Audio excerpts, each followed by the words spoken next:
does raise the question, are his actions justified, Linda? Well, I found it really shocking to watch that there are so many men out there that are paedophiles. I couldn't believe it, and there were, like, teachers and all sorts. But you know what? Anything that brings them out the woodwork, I mean, I think that man deserves a medal. Yeah,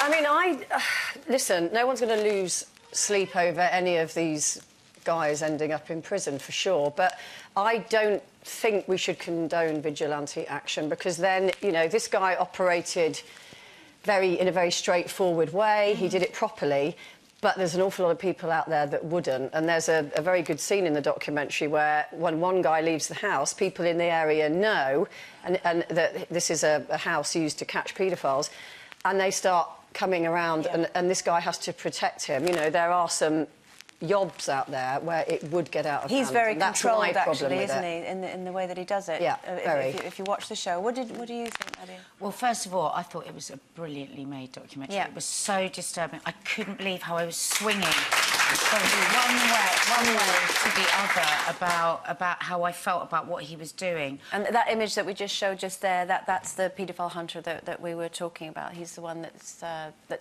is going out and trapping paedophiles. Yeah, and I felt all the way through it that I was interested. Before I watched it this morning, I was like, absolutely no, we shouldn't allow it. But through the documentary, I'm swinging back and forth, because you see how many people he's well, not catching is not the right word, but trapping, and then he gives the information to the police. But I just think it's so dangerous, because that can get out of hand, you know. Imagine if in every street people started doing this, and you target the wrong person, and then that person could end up getting, you know, beaten, killed. We don't know. And I just think it's really dangerous to put the law into other people's hands. But what the programme brought up for me is we desperately need to put more money to the police so they can do the work this guy's doing. He's doing amazing work. OK.